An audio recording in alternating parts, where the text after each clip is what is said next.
Como a Rússia, com uma economia do tamanho da do Brasil, mantém a segunda maior força militar do mundo?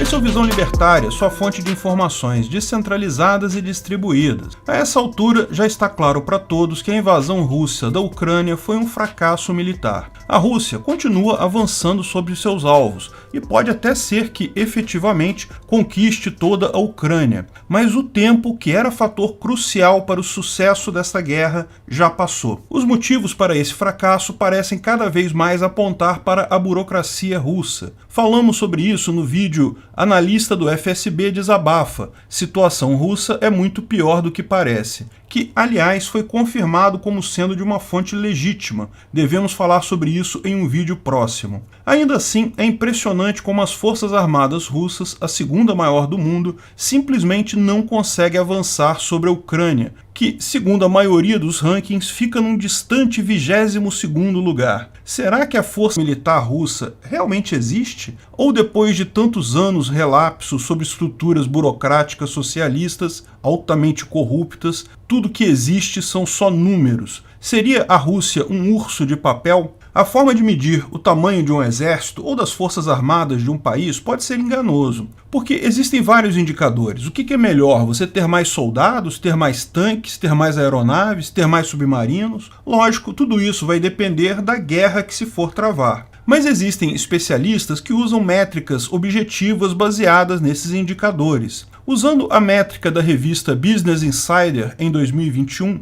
vemos que as forças militares americanas são as maiores do mundo. Tem 1.400.000 soldados ativos, isso fora reservistas conscritos, 9.000 tanques, 14.000 aviões, 72 submarinos. Em segundo lugar estão as forças russas, com quase 800.000 soldados ativos, 16.000 tanques, 3.500 aviões, 55 submarinos. Em terceiro lugar vem a China, que hoje tem 2.300.000 soldados ativos, 9.000 tanques, quase 3.000 aviões, 67 submarinos. E depois continua a lista. Distantes depois desses três primeiros vem o Japão, Índia, França, etc. Vou deixar o link do ranking completo nos comentários. Lógico, como explicamos, esse ranking pode ser enganoso. Algumas pessoas podem contestar. A China tem mais soldados ativos que todos os demais. A Rússia tem mais tanques que todos os demais, mas não vai encontrar muita gente que discorde frontalmente dessa ordem. Agora, forças armadas são coisas caras, é preciso ter muito dinheiro para comprar armas, treinar pessoas, pagar o salário de todo mundo, mas também para manutenção, para manter essas coisas funcionando. Comprar um tanque e deixar ele parado é certeza que não vai funcionar quando você precisar. Quanto dinheiro esses países têm? E é aqui que vem o problema. Vamos olhar o PIB desses países. O PIB americano, 20 trilhões, o maior do mundo. A China vem em segundo lugar, 14 trilhões. Aí depois disso vem o Japão, a Alemanha, Reino Unido, vem um monte de gente. Só lá na 11ª colocação, quase empatado com o Brasil, vem a Rússia, com um PIB de 1,4 trilhão. 1/10 dos chineses, 15 vezes menor que o americano. E isso, lógico, acaba se refletindo no gasto desses países com as forças armadas. Os Estados Unidos gastam 600 bilhões de dólares todo ano com as suas. A China gasta 200 bilhões. A Rússia, apesar de estar militarmente no meio dessas duas, gasta apenas 80 bilhões. E mesmo isso é um esforço enorme para um país, pois representa mais de 5% do PIB, muito maior que a média dos países em período de paz, que gastam entre 1% e 2%. Mesmo com esse esforço enorme da Rússia, mesmo com o sacrifício dos indivíduos russos, que certamente, se tivessem poder de decisão, preferiam gastar esse dinheiro com outras coisas, é de se pensar como as forças armadas russas conseguem ser o número 2 do mundo gastando tão pouco. Veja, a China, que é a número 3, gasta 200 bilhões, a Rússia gasta só 80. Eles descobriram formas extremamente econômicas e eficientes de fazer manutenção? Eles usam mão de obra escrava? Qual é o segredo da Rússia? Bem, o segredo é simples, eles mentem. Ditaduras socialistas corruptas conseguem mentir com muita facilidade. Eles, de fato, herdaram muito a força militar da era soviética. Naquela época, o percentual do gasto militar era ainda maior do que é hoje, o que inclusive contribuiu certamente para o colapso da economia da União Soviética. Mas lógico, isso se trata de um monte de equipamentos dos anos 1960, 1970. Coisa velha, cacareco velho. Será que isso ainda é usado hoje? Sim, a maior parte dos tanques e armas convencionais russas são ainda da época soviética. O número de tanques que entra naquela conta lá só é tão alto porque é um monte de tanque da época soviética. É lógico, eles têm também material mais novo. Houve um processo de modernização iniciado em 2008 que durou até 2012. Falamos sobre isso no vídeo A Ucrânia pode ganhar a guerra contra a invasão russa? Esse processo parou justamente porque esbarrou na enorme corrupção dentro das forças armadas russas. O fato é que sim, a Rússia tem algum equipamento moderno, mas os números enormes que você vê na descrição do exército russo, número monstruoso de tanques e coisa e tal, é tudo falso, só existe no papel. O tanque mesmo já está tão velho que nem sequer funciona. Veja, o comandante da guarnição vai dizer no relatório que os tanques que ele tem estão todos parados, não funcionam? Não, ele diz que está tudo funcionando. Desde que não haja guerra, qual o problema, né? A verdade, nesse caso, acaba aparecendo apenas quando um maluco decide, de fato, entrar numa guerra. Aí vemos a quantidade enorme de tanques, caminhões e armas russas simplesmente abandonadas na Ucrânia porque não funcionavam. Não tem como fazer milagre, mesmo considerando que muitas das armas russas, mísseis, drones, tanques russos, sejam fabricados na própria Rússia, e a Rússia tem de fato uma indústria armamentista muito forte e isso baixa o preço desse material, é inviável manter todo esse material operacional com um orçamento muito inferior ao dos competidores, a da China e dos Estados Unidos. Acaba-se tendo coisas que funcionam muito bem apenas no papel. Quando se precisa delas, elas não funcionam. Mas não ache que isso é apenas no exército russo.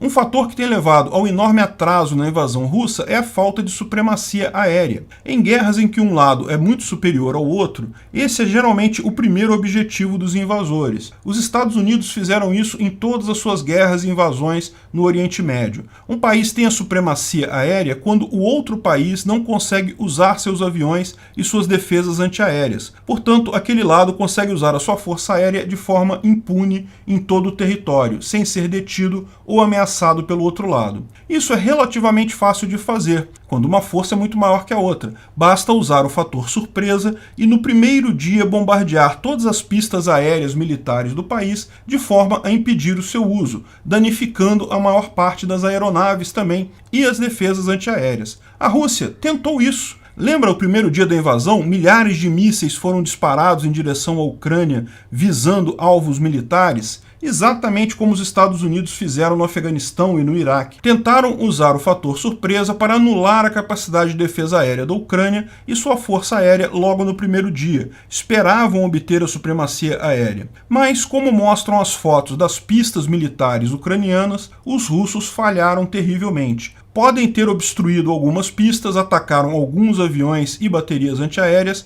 mas a Força Aérea Ucraniana ainda está operacional em sua maior parte, inclusive as defesas antiaéreas ucranianas. Os mísseis russos não são tão avançados quanto os americanos, tiveram um impacto e uma precisão muito menor do que o esperado nos alvos. E por isso que vemos tantos jatos e helicópteros russos voando a baixa altitude. Eles voam assim para não serem alvos das defesas antiaéreas ucranianas. Só que, voando baixo desse jeito, se sujeitam a ser abatidos por mísseis do solo, javelins ou similares. A Força Aérea Ucraniana continua operacional. O Fantasma de Kiev é um piloto da Força Aérea Ucraniana que supostamente abateu 6 outros aviões russos. Essa história pode não ser verdadeira, parece muito bonitinha para criar um mito de guerra, mas o fato é que sim, a Força Aérea continua funcionando e abateu vários jatos militares russos. No final das contas, a Rússia falhou muito feio, deixou muito clara sua fraqueza militar nessa campanha na Ucrânia. Lógico, apesar de ser muito mais fraca na prática do que o esperado, a Rússia ainda tem uma força considerável e neste momento da guerra ainda é mais provável que ela acabe ganhando da Ucrânia. Mas certamente o ganho militar terá sido em vão. A vitória real eles já deixaram escapar e a Rússia precisa começar a pensar como que vai reconstruir a sua economia depois dessa guerra, porque nesse ritmo não vai ter economia para sustentar nem a 100ª força armada do mundo. E para quem acha que a bomba atômica faz alguma diferença, bem, não faz não, por dois motivos. O primeiro é que essas bombas nucleares também precisam de manutenção e manutenção muito cara, troca de plutônio a cada 10 anos. Existem relatórios que indicam que a imensa maioria do suposto arsenal atômico russo está não operacional. Segundo, é um outro tipo de guerra. Se resolverem usar bombas atômicas, bem, é basicamente um suicídio. A Rússia planejou a tomada da Ucrânia para reafirmar sua força perante o mundo. Está conseguindo apenas mostrar sua própria fraqueza. Um urso de papel que depois dessa guerra não vai assustar mais muita gente não. Arrisca sair queimado. Obrigado por sua audiência. Esse vídeo foi um oferecimento de armataweb.com, cloud e serviços de data center, 100% de compromisso com a satisfação e privacidade dos clientes. Aceitamos Bitcoin, veja o link na descrição do vídeo. Se você gostou desse vídeo, clique no like e compartilhe ele em suas redes sociais. Se inscreva no canal para nos ajudar, clicando no botão vermelho abaixo. Se quiser ser avisado de novos vídeos, clique no sininho ao lado. Se você quiser comprar camisas e outros itens do Visão Libertária, veja nossos itens no site Pimenta no Café, pimentanocafé.com.br/Visão Libertária, tudo junto sem acento, ou clique no link da descrição. Até a próxima!